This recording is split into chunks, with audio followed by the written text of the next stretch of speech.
praise God in every season, even when it's tough, even when you don't see the way. Hebrews 11 verse 30. By faith, the walls of Jericho fell. Even if you haven't received the promise, even if the path is hard, praise is our victory. In every circumstance, lift your voice high, let your faith rise. Experience the power of praise.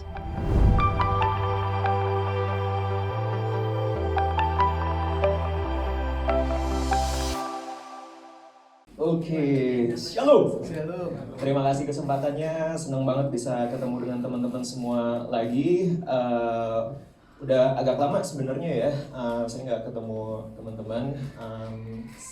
Saya akhirnya ngerasain student life, capek banget.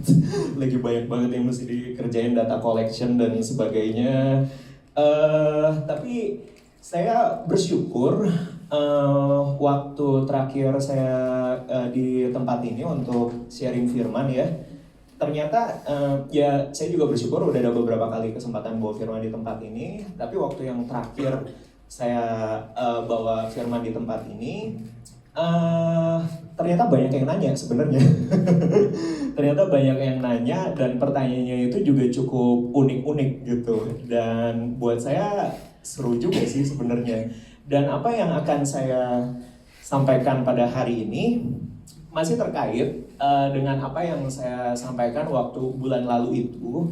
Terakhir saya bawa renungan di tempat ini, yaitu bagi teman-teman, bagi Bapak Ibu teman-teman yang gak datang, waktu itu temanya adalah tentang saling mengaku dosa, ya.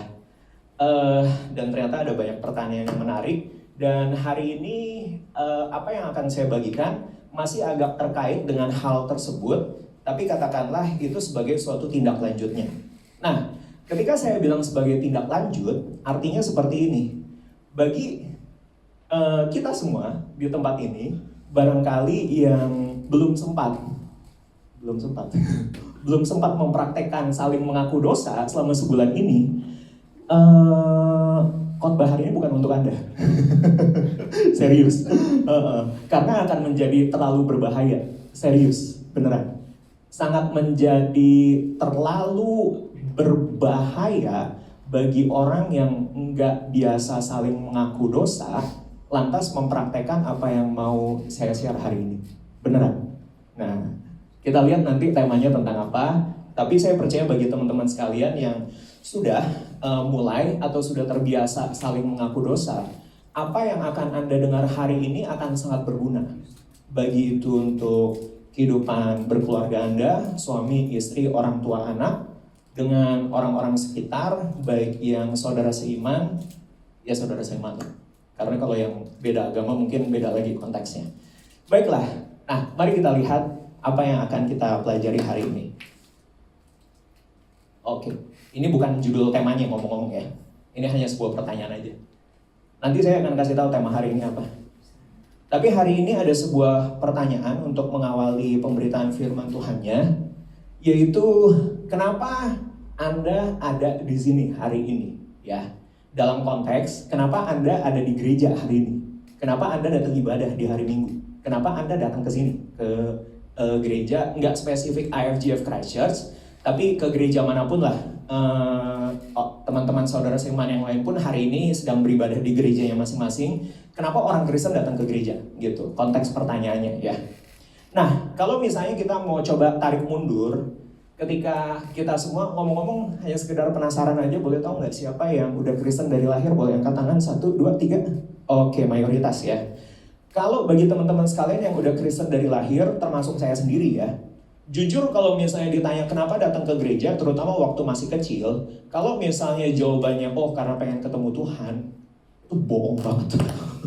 Ya, karena kalau misalnya anak masih kecil datang ke gereja, itu jujur, alasannya nomor 1 dipaksa orang tua, nomor 2 karena ada hadiah permen coklat dan sebagainya di sekolah minggu. Kalau misalnya anak sekolah minggu bilang datang ke gereja karena pengen ketemu Tuhan, itu bohong banget. Jujur aja lah ya. Itu mungkin entahlah anak ya nggak tahu lah ya, anak yang sangat religius mungkin ya. Tapi kayaknya mungkin anak seperti itu hanya satu dari sekian banyak anak barangkali. Saya sendiri sebagai orang yang udah Kristen dari lahir, kalau misalnya saya ditanya kenapa datang ke gereja, terutama kalau pertanyaan itu ditujukan kepada Albert yang masih kecil, maka jawabannya adalah karena disuruh orang tua. Nggak ada konsep mengenai ketemu Tuhan. Seperti itu. Demikian juga mungkin bagi sebagian besar daripada kita. Dan ketika waktu kemudian diputar ke beberapa tahun kemudian, usia remaja, mungkin ada yang mulai ngalamin kenal Tuhan, mulai coba-coba belajar baca Alkitab, mulai coba ikut-ikut pelayanan, seperti itu. Mungkin akhirnya konsepnya mulai agak sedikit berkembang, mulai ada yang kepengen ketemu Tuhan. Tapi jujur, bagi yang masih berusia remaja atau anak muda, bagi yang masih single, mungkin tetap aja ada tujuan, oh kepengen ketemu yang cakep atau yang ganteng, misalnya seperti itu ya. Ya kadang-kadang hal seperti itu mungkin tersimpan dalam hati sih. Nggak berani diomongin ke pendeta sih, malu ya. Nggak berani diomongin ke mana-mana, tapi diem-diem itu ada dalam hati ya. Oke. Nah kemudian ketika akhirnya mulai lanjut lagi ke usia yang lebih dewasa, ya mungkin memperbesar relasi atau apalah. Tapi bagi yang sungguh-sungguh kenal Tuhan ya oke, pengen ketemu Tuhan. Dan akhirnya ketika udah punya anak, akhirnya oh kenapa ke gereja ya nggak enak aja, malu aja sama anak gue gitu kalau gue nggak ke gereja gitu, seperti itulah. Dan akhirnya kita bisa punya alasan yang bermacam-macam untuk datang ke gereja. Tapi biasanya alasan yang paling religius yang nggak mungkin salah, walaupun kita nggak tahu benar atau enggak itu ada dalam hati kita ya. Biasanya adalah oh saya datang ke gereja karena pengen ketemu Tuhan. Seperti itu. Nah, tapi hari ini saya kepengen mengajak kita semua untuk sedikit berpikir ulang. Ya. Pertanyaannya adalah seperti ini. Tuhan itu ada di mana? Ya. Ada salah satu sifat Tuhan, bulan lalu saya ngomongin soal omnipotence, kalau nggak salah, atau 2 bulan lalu ya. Ada salah satu sifat Tuhan selain daripada omnipotence, yaitu adalah omnipresence. Apa itu? Tuhan ada di mana-mana, ya. Apakah Tuhan ada di sini? Ada, jelas. Nggak mungkin enggak, ya. Tuhan ada di mana-mana. Ayatnya teman-teman bisa baca di Mazmur 139, itu pasal yang panjang, tapi itu ayat yang menggambarkan bahwa Tuhan tuh ada di mana-mana, seperti itu. Dan dibikin lagu juga, ya. Kalau kita mendaki ke langit, engkau ada di sana, jauh di dasar bumi, dimanapun Tuhan ada, seperti itu. Di sini pun ya Tuhan ada, seperti itu ya. Tapi kalau kita sebagai orang Kristen mengamini konsep omnipresence, berarti di rumah kita Tuhan ada nggak? Ada, ya. Di tempat sekolah, di kantor, di jalan-jalan Tuhan ada nggak? Ada. Saya pengen ngomong lebih jauh lagi nih. Di tempat-tempat yang menurut Anda kotor, misalnya seperti di kasino atau di tempat yang sarang-sarang maksiat gitu ya, Tuhan ada nggak? Ada. Cuma nggak termanifestasikan, nggak dinyatakan kehadirannya, karena di situ nggak ada orang-orang yang menghormati kehadirannya, seperti itu. Tapi saya nggak pengen ngomong panjang soal konsep teologinya. Intinya sebagai umat Kristiani, harusnya kita sih sama-sama bisa setuju dan percaya bahwa Tuhan tuh maha hadir, ada di mana-mana. Di gereja ini ada, di gereja lain ada, di rumah kita ada, ya. Nah, kita sedikit lihat lagi, terkhusus di zaman Perjanjian Baru, itu ada satu momen penting sebenarnya yang nggak banyak orang perhatikan, yaitu ketika Yesus mati tergantung di atas kayu salib. Itu Alkitab bilang seperti ini. Ya, ngomong-ngomong ayat-ayat akan dibacakan oleh adik, boleh bantu Matius 27 ayat 51 dibacakan untuk kita semua. Matius 27 ayat 51. Ini ada satu kejadian penting sebenarnya ketika Yesus mati tergantung di atas kayu salib. Ya. Matius 27 ayat 51. Dan lihatlah, tabit bait suci terbelah dua dari atas sampai ke bawah, dan terjadilah gempa bumi dan bukit-bukit batu terbelah. Ya. Jadi ada satu kejadian penting Menurut saya ini sebenarnya kejadian simbolis dalam arti benar-benar terjadi, tapi ada suatu makna yang dalam gitu. Jadi tirai bait suci waktu itu tuh ketika Yesus mati dan kemudian menghembuskan nyawa terakhirnya, tabir bait suci tirai yang sangat tebal itu tuh terbelah dua seperti itu. Saya coba ceritakan secara singkat. Intinya kalau di Perjanjian Lama itu diyakini bahwa kehadiran Allah itu tuh ada di dalam bait suci, dan kemudian di situ tuh ada suatu ruang yang disebut ruang Maha Kudus yang orang tuh diyakini harus menguduskan dirinya benar-benar baru bisa ketemu Tuhan. Nah, sehingga waktu zaman itu tuh dalam tanda kutip cuma orang-orang tertentu yang bisa ketemu Tuhan, ya. Tapi di zaman sekarang, terutama sejak Tuhan Yesus mati berkorban untuk kita semua, ada pengampunan buat saya, buat Anda, buat orang di sebelah kiri kanan Anda. Kita semua, gak perlu orang-orang tertentu, kita semua jadi bisa ketemu Tuhan, seperti itu. Dan ini ada suatu kejadian simbolis di mana tirai bait suci terbelah dua, sehingga gak ada lagi batas pemisah antara Tuhan dengan manusia. Sehingga Tuhan bisa ketemu dengan kita dimanapun, kapanpun, seperti itu. Dan tentu itu dipertegas lagi dengan satu ayat berikut ini. Adek boleh baca untuk kita semua Matius 6 ayat 6. Jadi kalau dulu orang kalau mau ketemu Tuhan hanya bisa orang tertentu aja dan harus masuk ke bait suci, harus menguduskan diri, bahkan ayatnya ada, nggak boleh bersetubuh selama berapa hari dan sebagainya, seperti itulah. Nah, tapi kemudian mulai Yesus membawa perubahan. Matius 6 ayat 6. Tetapi jika engkau berdoa, masuklah ke dalam kamarmu, tutuplah pintu dan berdoalah kepada Bapamu yang ada di tempat tersembunyi. Maka Bapamu yang melihat yang tersembunyi akan membalasnya kepadamu. Yesus mulai membawa perubahan. Kalau waktu di Perjanjian Lama mau ketemu Tuhan tuh susah banget, cuma orang-orang tertentu dan harus melalui ritual yang panjang untuk bisa ketemu Tuhan. Tuhan Yesus sadarkan kita semua akan kemahadiran Tuhan. Kalau kamu mau berdoa, mau ketemu Tuhan, masuk kamar. Kamu bisa ketemu Tuhan di situ. Dan itu menggambarkan suatu konsep anugerah bahwa, ternyata indah ya anugerah Tuhan itu. Kalau waktu zaman dulu cuma orang tertentu yang bisa ketemu Tuhan. Sekarang kita, siapapun, karena Tuhan Yesus udah ngampunin dosa-dosa kita bisa ketemu Tuhan dimanapun, kapanpun. Bisa ketemu di gereja? Bisa. Bisa ketemu di gereja lain? Bisa. Bisa ketemu di kamar Anda? Bisa. Bisa ketemu di mobil? Bisa. Dimanapun bisa. Ya. Nah, kemudian akhirnya menjadi suatu pertanyaan. Bukan pertanyaan lah, suatu perenungan lah. Kalau begitu, lantas, untuk apa sebetulnya umat Kristen berkumpul di sebuah gedung gereja? Kalau misalnya Tuhan bisa ditemui kapan saja dan di mana saja, bahkan di dalam rumah. Dan jujur ini pun juga menjadi suatu dipelintir oleh orang-orang yang malas ke gereja, gitu ya. Untuk ya udah nggak usah datang ke gereja kalau gitu, seperti itu. Saya pengen bilang datang ke gereja tetap ada manfaatnya. Itu yang pengen kita coba explore hari ini, ya. Ya. Ade boleh baca untuk kita semua Matius 6 ayat 33. Tetapi carilah dahulu kerajaan Allah dan kebenarannya, maka semuanya itu akan ditambahkan kepadamu. Oke, Bapak Ibu teman-teman semua, saya ingat ayat ini juga dibahas oleh Kak Sari ketika retreat Anda sekalian waktu itu ya. Dan waktu itu juga dibahas kerajaan Allah itu sebetulnya apa ya.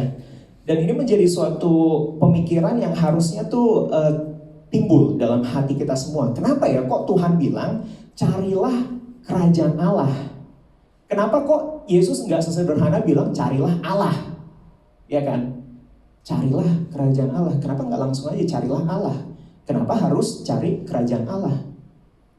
Karena ternyata Tuhan kepengen kita bukan hanya untuk mencari Tuhan, tapi untuk mencari kerajaannya. Dan kerajaan Tuhan, dengar ini baik-baik Bapak Ibu teman-teman sekalian, kerajaan Tuhan tidak hanya terdiri dari Tuhan. Iya dong. Kerajaan Inggris tidak hanya terdiri dari Raja Inggris. Kerajaan apapun di muka bumi ini tidak hanya terdiri dari raja atau ratunya, tapi juga segenap pemerintahannya dan segenap umatnya. Oleh karena itu di sini saya tulis sesuatu yang sangat penting buat kita semua. Mudah-mudahan ini bisa menjadi pencerahan buat kita semua bahwa Tuhan itu maha hadir. Iya, Tuhan itu maha hadir. Tuhan ada di gereja ini, ada di gereja lain, ada di rumah kita, ada di kantor, ada di mobil. Tuhan itu maha hadir. Tapi umat Tuhan yang nggak maha hadir. Anda kalau misalnya lihat saya di sini dan kemudian ada yang WhatsApp Anda bilang ngelihat saya ada di kampus, itu salah. Ya, nggak mungkin. Oke?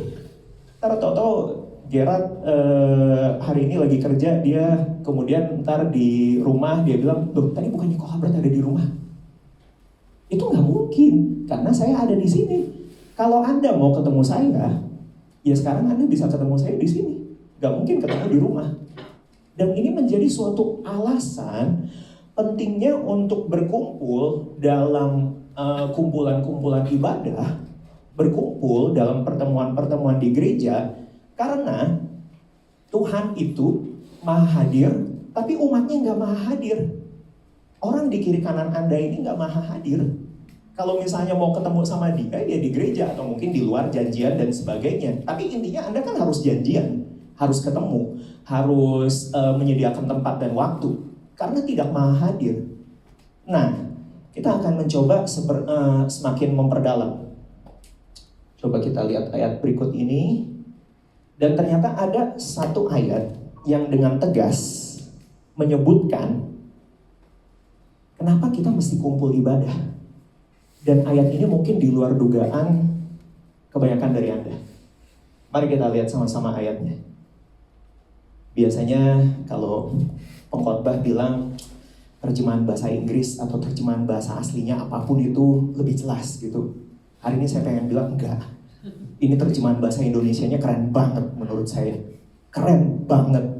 Janganlah kita rendahkan orang-orang yang kerja di lembaga Alkitab Indonesia. Mereka tuh kasihan udah kerja keras, terus pengkhotbah selalu, oh terjemahan bahasa Inggris lebih bagus. Adik boleh baca untuk kita semua? Janganlah kita menjauhkan diri dari pertemuan-pertemuan ibadah kita seperti dibiasakan oleh beberapa orang. Tapi marilah kita saling menasihati dan semakin giat melakukannya menjelang hari Tuhan yang mendekat. Ayat ini mungkin ada di luar dugaan sebagian besar dari Anda sih. Ayat ini bilang, jangan kita menjauhkan diri dari pertemuan ibadah. Loh, kenapa? Apakah karena kita kehilangan kesempatan mendengar firman, kehilangan kesempatan berdoa, memuji dan menyembah? Sekali lagi mungkin akan ada orang-orang malas ke gereja yang mempelintir gitu dengan bilang, oh iya saya bisa doa, puji, menyembah di kamar gitu, seperti itu. Ya oke lah. Tapi ayat ini memang ayat ini ngasih tahu ke kita semua bahwa tujuan kamu untuk bertemu dalam pertemuan ibadah, jujur memang untuk satu hal yang paling utama yang kamu gak bisa lakukan itu di rumah. Yang kamu gak bisa lakukan itu di kamar tidurmu. Yang kamu gak bisa lakukan itu di mobilmu. Yaitu saling menasehati. Saling menasehati. Ini adalah judul khotbah saya pada hari ini. Saling menasehati. Ini sesuatu yang walaupun Tuhan maha hadir, Anda gak bisa lakukan ini di rumah. Ya karena gak mungkin Anda saling menasehati sama Tuhan. Gak tahu diri banget. ya Anda kalau mau saling menasehati ya dengan sesama manusia lah. Ya, oke. Dan otomatis ini gak bisa dilakukan di rumah. Ini bisa dilakukan di gereja. Ya bisa juga sih dilakukan di tempat-tempat lain ketika Anda janjian, mungkin ada komsel, iCare, apapun istilahnya, Anda bisa ketemu dan saling menasehati. Tapi poinnya adalah, ini gak bisa Anda lakukan di rumah. Ini aktivitas yang membutuhkan 2-3 orang berkumpul dan Tuhan hadir. Ini aktivitas yang membutuhkan untuk ada beberapa orang berhimpun, orang-orang yang sama-sama menyadari masing-masingnya penuh dengan kelemahan dan saling menasehati. Nanti kita lihat. Tapi mudah-mudahan mulai sedikit tercerahkan, oh iya ya, ternyata tujuan dari pertemuan ibadah itu, ya oke sih, pasti kita doa, muji, nyembah, nyanyi-nyanyi, pasti sih kita dengerin firman, tapi ternyata ayat Alkitab bilang, ada maksud Tuhan yang lebih dalam lagi, yaitu untuk kita saling menasehati. Nah, saya kepengen kita untuk melihat satu ayat ini. Loh, saya baru tahu, oh ibadah tuh tujuannya untuk saling menasehati ya, bukannya ibadah itu antara kita sama Tuhan. Mari kita lihat ayat ini. Ini poin penting, judul subpoinnya di situ saya bilang ibadah versus pertemuan ibadah. Coba lihat balik lagi ayatnya. Di situ dibilangnya ibadah atau pertemuan ibadah? Pertemuan ibadah ya. Oke, jadi di sini nggak salah dong kalau saya bilang ibadah versus pertemuan ibadah. Karena saya mau kasih lihat kalau ibadah tuh seperti apa ya. Oke, adik boleh baca buat kita semua? Koram deonya nggak usah dibaca. Karena itu saudara-saudara, demi kemurahan Allah aku menasihati kamu supaya kamu mempersembahkan tubuhmu sebagai persembahan yang hidup, yang kudus dan yang berkenan kepada Allah. Itu adalah ibadahmu yang sejati. Ini ibadah. Anda berkumpul di sini, saya ngomong to the point ya. Anda berkumpul di sini bukan ibadah. Ini lagi pertemuan ibadah. Kalau ibadah itu ini. Hidupmu 24 jam yang dipersembahkan kepada Tuhan. Bukan hanya hari Minggu jam 2:30 aja. Kalau hari Minggu jam 2:30 itu namanya pertemuan ibadah. Ya, kalau ibadah itu ini. Hidupmu 24 jam dipersembahkan kepada Tuhan. Di sini saya tinggalkan satu catatan untuk Anda bisa googling sendiri, renungannya ada banyak sekali. Silakan nanti Anda bisa googling yang namanya Coram Deo, ya. Coram Deo itu artinya harafiahnya tuh kalau nggak salah di hadapan Tuhan. Tapi ini adalah suatu konsep pemikiran yang ditemukan oleh, jadi dia hamba Tuhan, tapi dia juga adalah chef gitu. Dan kemudian dia bilang bahwa saya ketika saya memasak itu adalah penyembahan saya kepada Tuhan. Saya terhubung dengan Tuhan ketika saya memasak. Saya nggak bisa khotbah, saya nggak bisa nyanyi-nyanyi, tapi saya bisa masak dan masak saya adalah suatu penyembahan kepada Tuhan. Dan itu menjadi suatu konsep terhubung sama Tuhan. Ibadah yang sejati 24 jam. Ketika Anda bekerja di tempat Anda masing-masing dan kemudian Anda terhubung sama Tuhan, sering berdoa, Tuhan pimpin aku Tuhan dalam pekerjaan ini. Kemudian dalam Anda melakukannya, Anda minta bimbingan Tuhan dan kemudian Anda lakukan yang terbaik untuk klien-klien Anda dan Anda berbagi kasih dan sebagainya. Itu adalah ibadah. Ya, bukan pertemuan ibadah, beda ya. Oke. Nah, coba Ade boleh baca satu ayat lagi. Yakobus 1 ayat 27. Ibadah yang murni dan yang tak bercacat di hadapan Allah Bapa kita ialah mengunjungi yatim piatu dan janda-janda dalam kesusahan mereka dan menjaga supaya dirinya sendiri tidak dicemarkan oleh dunia. Iya, ini sekali lagi apa? Dua ayat ini sama-sama bilang hal yang sama, yaitu ibadah. Ya, kalau ayat yang tadi yang saya omongin hari Minggu jam 2:30 itu apa namanya? Pertemuan ibadah. Beda ya, beda. Oke? Kalau misalnya ibadah itu 24 jam, pertemuan ibadah itu ya bolehlah 2 jam di hari Minggu, seperti itu. Beda, ya. Nah, bahkan yang Yakobus tadi ini bilang, ketika kita ngunjungin, ya tentu konteksnya ini kita bisa lihat di sini adalah orang-orang yang kesusahan ya, bukan hanya yatim dan janda tentunya. Karena zaman sekarang yatim apa sih maksudnya? Nggak punya bapak kan? Saya juga nggak punya bapak. Oke.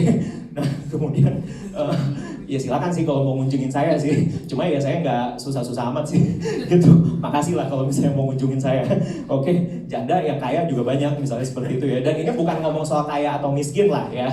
Oke, ini bukan ngomong soal kaya atau miskin, tapi ngomong soal kesusahan, pergumulan dunia, pergumulan dan sebagainya seperti itu. Jadi kita tahu di sini kita nggak perlu ambil soal yatim dan jandanya secara harafiah banget. Tapi intinya adalah ibadah itu apa? Bahkan Yakobus bilang ngunjungin yang susah.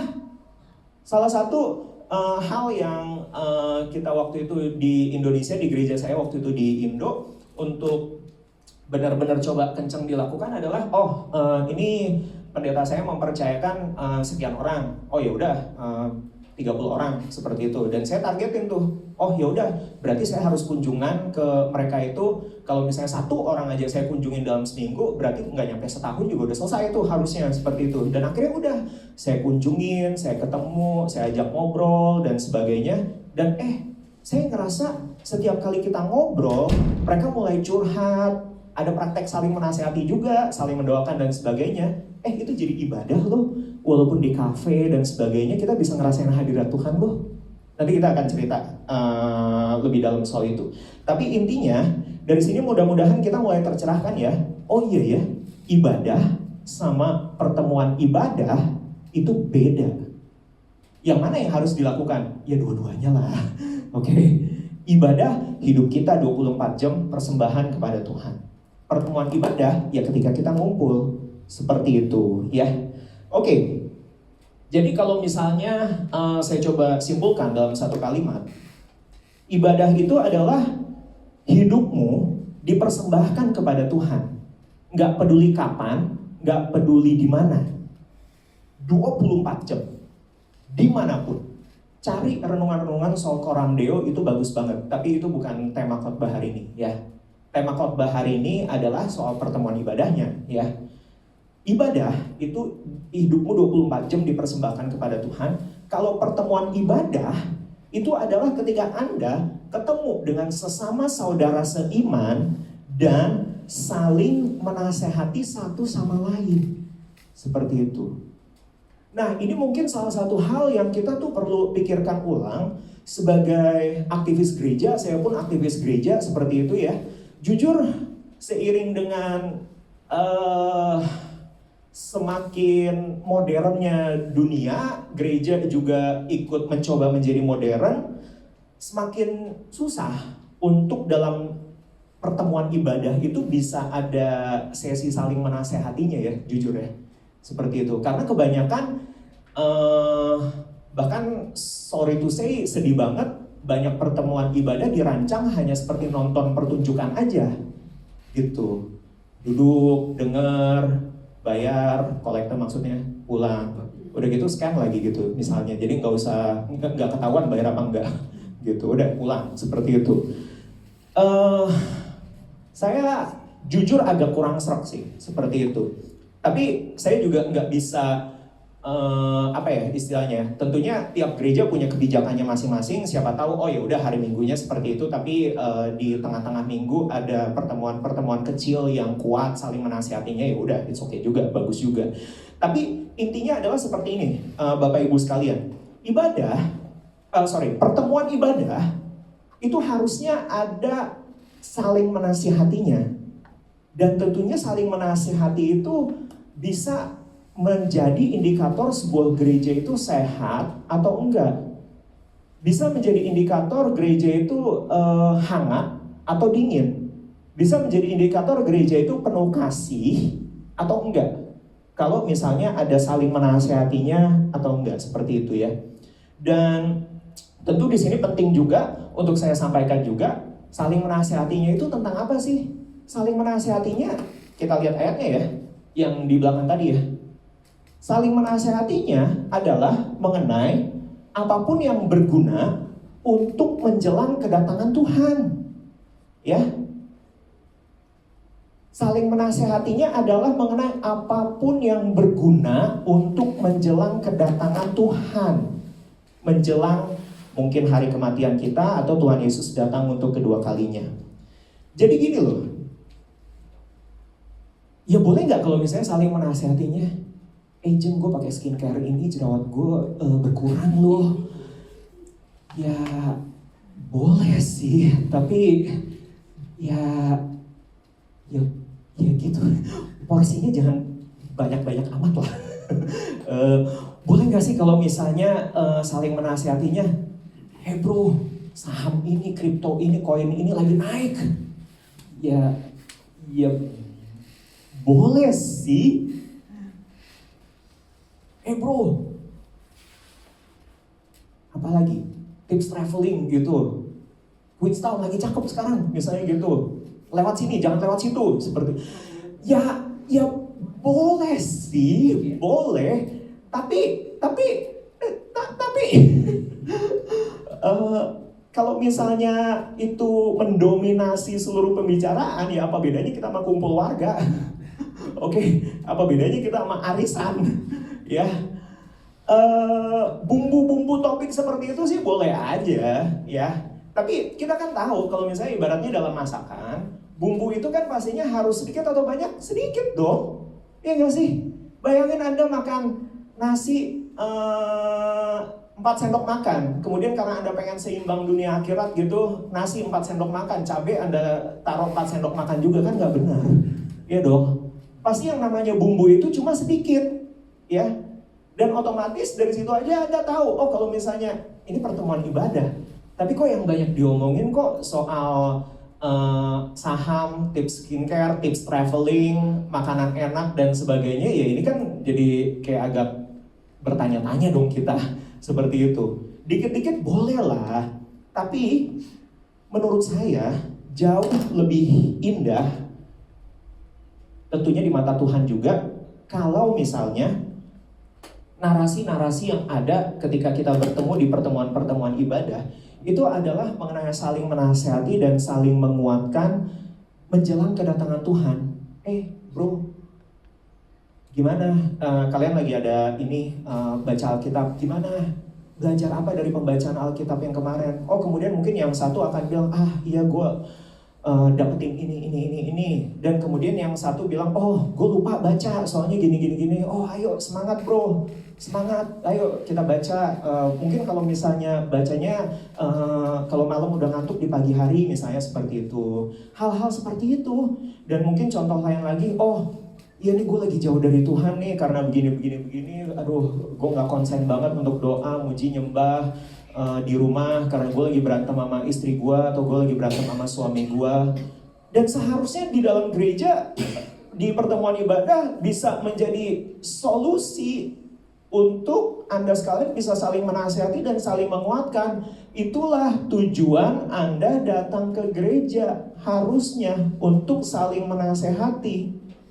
Dan ketika ada yang ngedeketin gue, tapi yang single gitu ya, ada yang ngedeketin gue, tapi dia nggak percaya Tuhan Yesus gitu. Kemudian yang lain, ayo di Alkitab begini, kita doain sama-sama ya, misalnya seperti itu.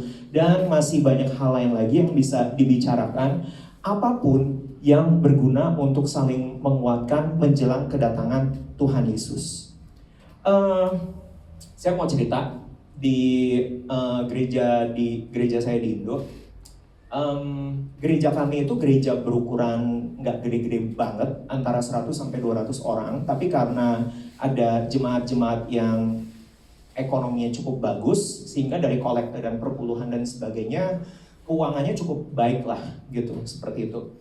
Dan karena keuangan cukup baik, gereja kami walaupun tidak berukuran besar, tapi kita mampu untuk mengundang pengkhotbah-pengkhotbah yang baik dari Jakarta dan sebagainya.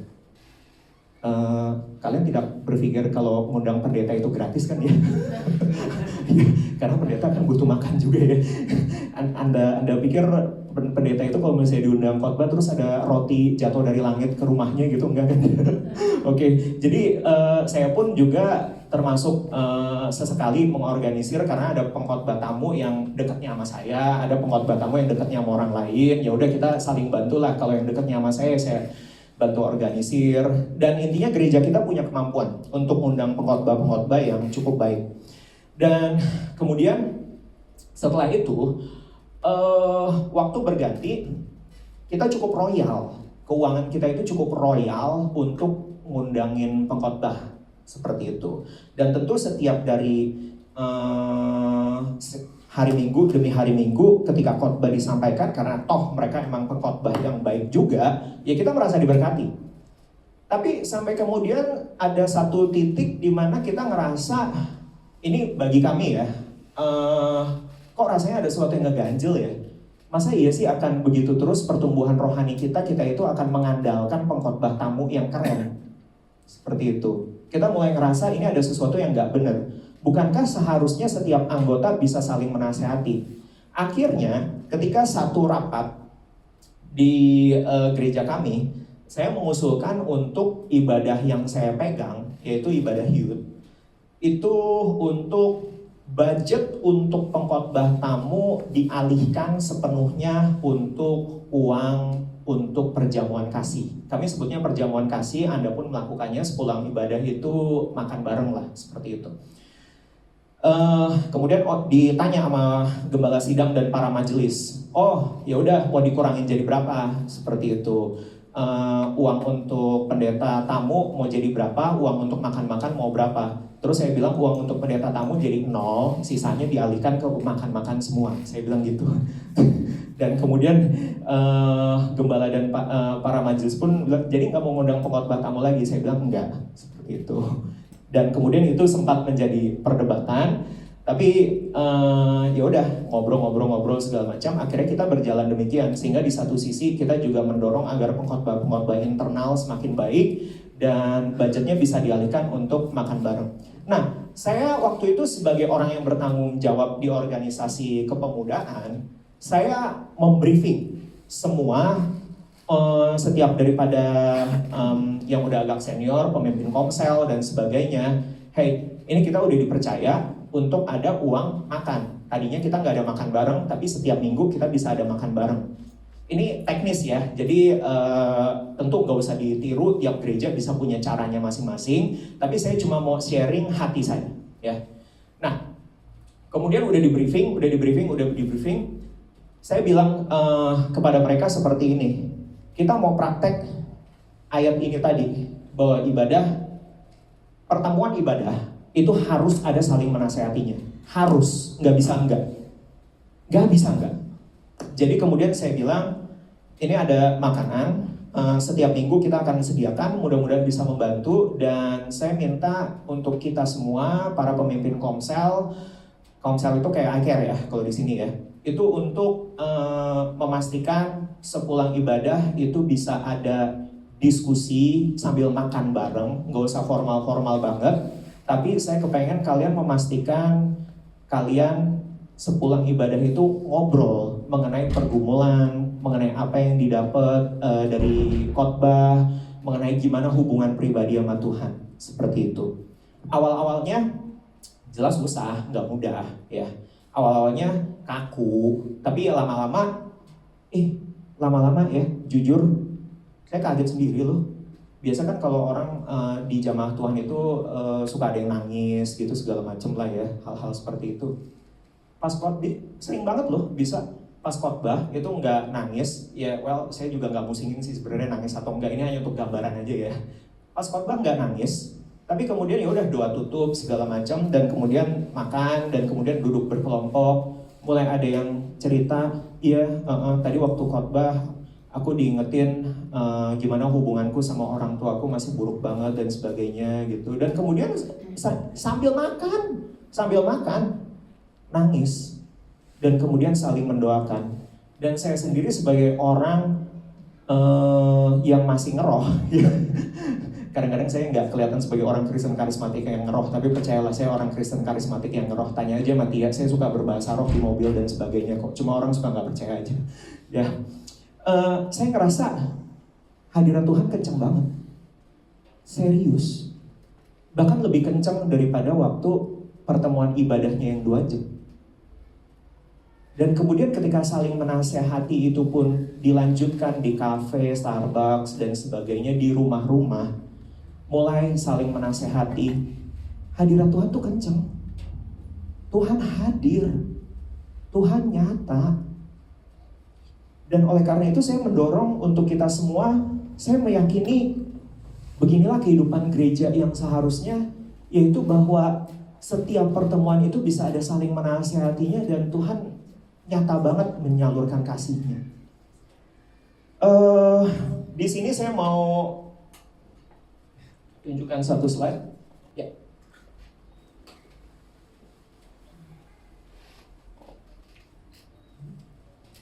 Ini juga khotbah hari ini.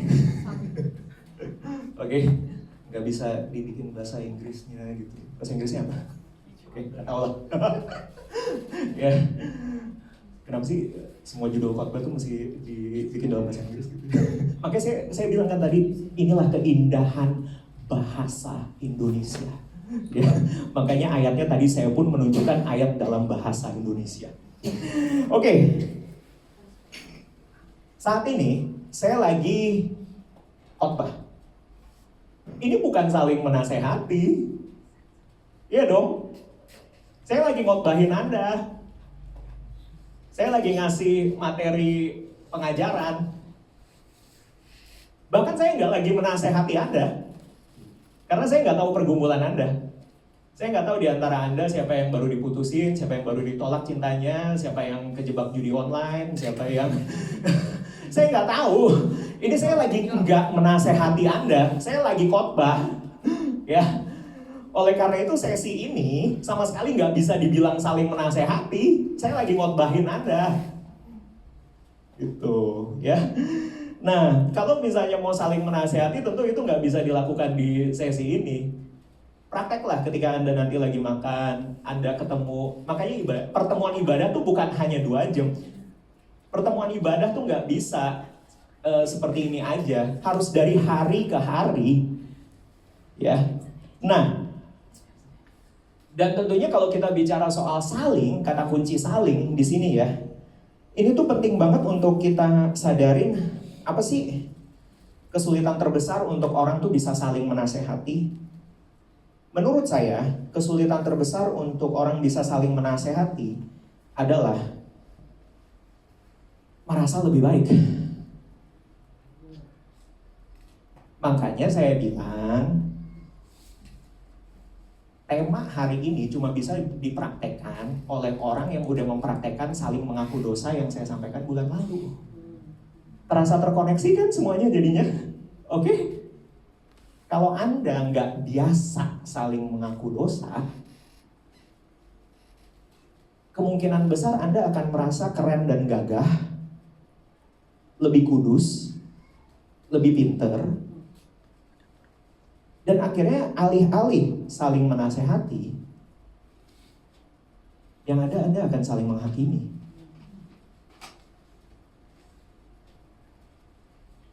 Buah pengetahuan balik lagi. Adam menyalahkan Hawa, Hawa menyalahkan ular karena merasa lebih baik. Bapak Ibu teman-teman sekalian, saya menyadari bahwa ada begitu banyak tembok untuk orang tuh bisa saling menasehati dalam kasih. Jujurlah, saya tuh agak, intinya saya ngerasa sih saya cukup belak-belakan dalam khotbah-khotbah ya. Jujurlah,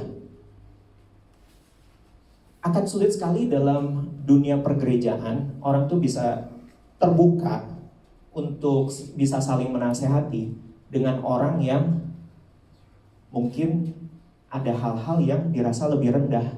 Contoh, ini fakta lah, tingkat ekonomi lebih rendah, kemudian tingkat pendidikan lebih rendah. Sulit untuk menerima nasihat dari orang dengan latar belakang tertentu. Saya pernah untuk materi ini, saya expand lagi dengan menyiapkan satu judul khotbah, menghancurkan rasisme dalam gereja. Itu jadi tema khotbah hari Minggu yang pernah saya sampaikan. Karena pada kenyataannya itu pun jadi salah satu tema. Kemudian apalagi tadi? Ekonomi, pendidikan, dan kemudian jujur orang sangat bisa untuk susah saling menasihati dengan orang yang dirasa tingkat kerohaniannya lebih rendah. Ini sambil ngomong gini hati saya ini sakit banget. Karena ini banyak terjadi. Saya menyadari ini sepenuhnya karena saya pun sempat dalam pergumulan ketika saya dibimbing, bulan lalu saya udah cerita, saya dibimbing oleh seorang hamba Tuhan yang namanya Kak Sameton Pangela. Dan ketika bimbingan udah selesai, kita balik ke gereja kita lagi. Saya ngerasa saya hebat karena udah dibimbing sama yang namanya Sameton Pangela. Dan kemudian saya merasa merendahkan gembala sidang saya sendiri. Saya ngerasa saya udah penuh dengan ilmu, dan akhirnya susah untuk saya bisa melihat diri saya penuh kekurangan, melihat gembala sidang saya penuh kekurangan untuk satu periode lamanya. Tapi kemudian akhirnya Tuhan jamah. Tuhan jamah sehingga akhirnya saya menyadari Albert penuh dosa dan kekurangan. Gembala sidang saya, Ibu Sylvia Supangkat, penuh dengan dosa dan kekurangan, sehingga kita perlu saling menasihati. Ketua sinode kami, GPIA, namanya Ibu Hana Budi. Dia juga penuh dengan dosa dan kekurangan. Dia sama berdosanya dengan Albert Sebastian. Albert seharusnya masuk neraka, Hana Budi juga seharusnya masuk neraka. Sylvia Supangkat juga seharusnya masuk neraka. Tapi Tuhan tolong kami semua, sehingga gak ada yang lebih tinggi, gak ada yang lebih rendah dalam kerohanian. Semuanya bisa saling menasihati dan saling menguatkan. GPIA berbeda dengan AFJF. Kami adalah sinode kecil, mungkin di Indonesia cuma 20 atau 30 gereja. Di Indonesia, di luar negeri gak ada. Mungkin cuma 20 atau 30 gereja. Ada beberapa pendeta terkenalnya, ada Joshua Josinaga, itu penyanyi rohani zaman dulu lah. Masih sangkatan nama Trio Gloria dan sebagainya. Penyanyi rohani zaman dulu lah. Kak Oci, Joshua Josinaga pun orang berdosa dan seharusnya mati masuk neraka. Ada juga gembala GPIA Surabaya, namanya Johan Kristianto, itu satu geng sama Weliar Kauntu dan sebagainya lah waktu masih di Paniko. Dia pun orang berdosa dan seharusnya mati masuk neraka. Saya pun orang berdosa dan seharusnya mati masuk neraka. Tapi Tuhan tolong kita semua. Tuhan tolong saya. Tuhan tolong Anda, Tuhan tolong kiri kanan Anda. Gak ada yang lebih tinggi dan gak ada yang lebih rendah. Masalah mulai muncul kalau karena buah pengetahuan kita jadi ngerasa, oh gue udah keren dan gagah, gue cuma perlu mendengarkan orang yang lebih keren dan gagah daripada gue. Bulan lalu saya cerita mengenai rekan pelayanan kami, almarhum.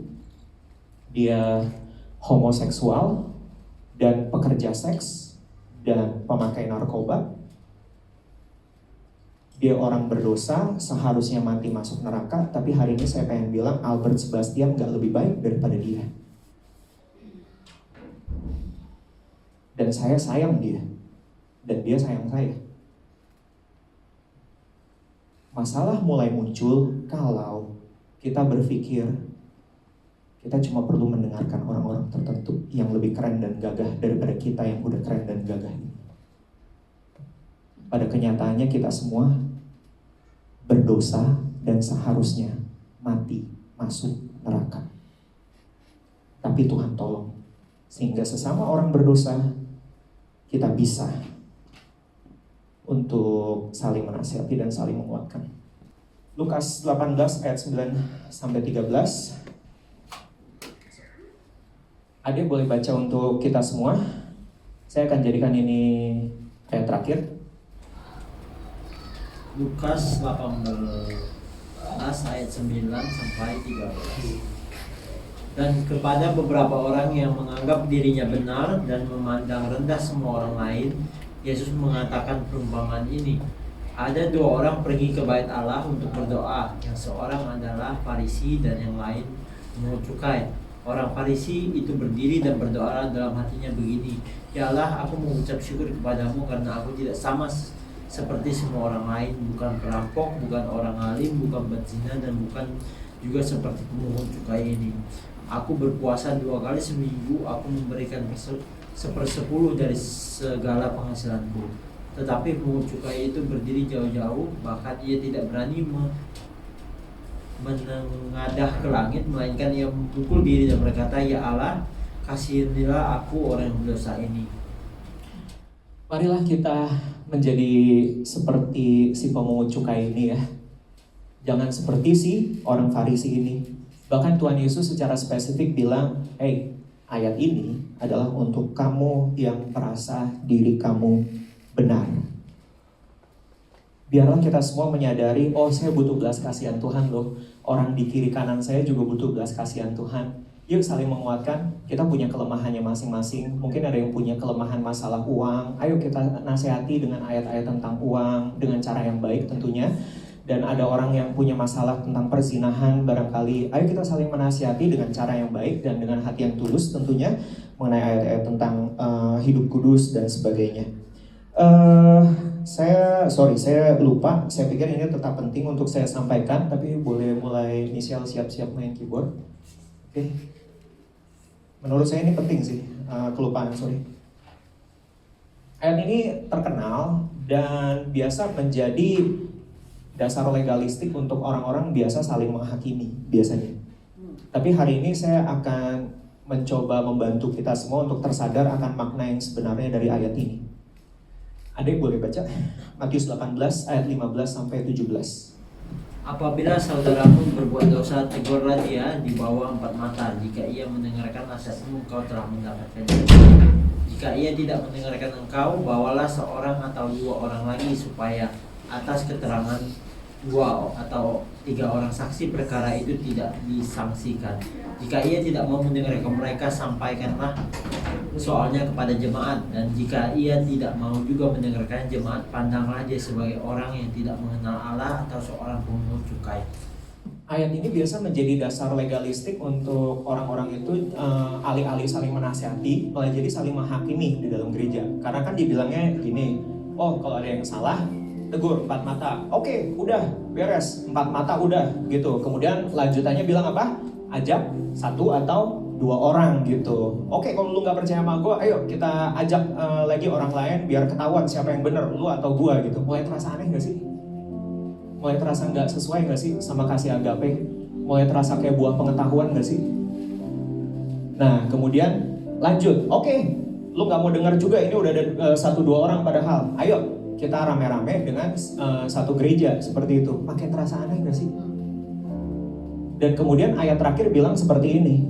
Kalau orang-orang ini yang berdosa nggak mau dengerin kamu, nggak mau dengerin 2-3 orang, dan nggak mau dengerin sisi gereja, perlakukan mereka seperti kalau NIV bilang pagan, kalau di terjemahan Indonesia orang yang tidak mengenal Allah, atau pemungut cukai, ya kan ya. Kita nggak pernah baca di Alkitab bagaimana Tuhan Yesus berurusan dengan orang-orang pagan, nggak pernah. Tapi Tuhan Yesus 2 kali berurusan sama pemungut cukai. Yang pertama siapa? Yang kedua siapa? Lewi atau Matius. Dan tahukah bagaimana Tuhan Yesus berurusan dengan pemungut cukai?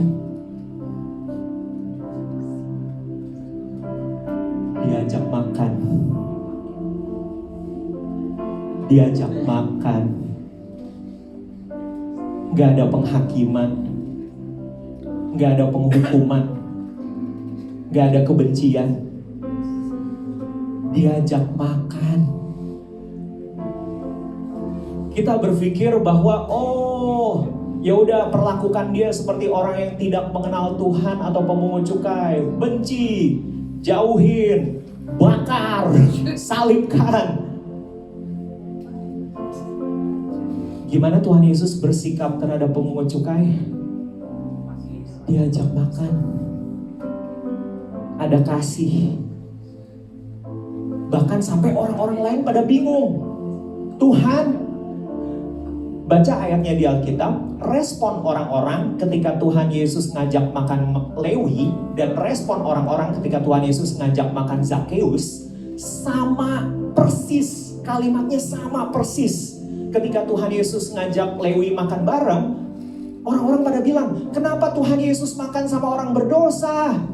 Dan kemudian ketika Tuhan Yesus ngajak orang lain lagi, yaitu Zakeus, untuk makan bareng, respon orang-orang juga sama. Kenapa Tuhan Yesus mau makan sama orang berdosa? Kasih berlimpah-limpah. Ayat ini gak ngomong soal penghukuman. Ayat ini gak ngomong soal penghakiman. Ayat ini nggak ngomong soal SOP, gimana cara ngusir orang dari gereja. Ayat ini justru ngomong ketika nggak bisa dikasih tahu, ya udah, ajak makan, kasih mengalir, dan biarlah Tuhan yang berkarya.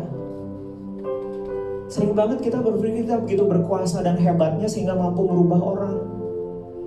tugas kita bukan merubah, tugas kita apa? Ngajak makan. Mari kita nyanyikan satu lagu. God, I know, righteous and holy. God, I know, faithful and true. God, I know, my tower of refuge. Hearts are healed, Christ revealed. Mari kita panggil pendiri. God, I know, light of the city. God, I know, strengthens the weak. God, I know, your heart beats within me. As you are, so are we. Dari awal the God I know, God I know, righteous and holy. God I know, faithful and true. God I know, my tower of refuge. Hearts are healed, Christ revealed. God I know, light of the city. God I know, strengthens the weak. God I know, your heart beats within me. As you are,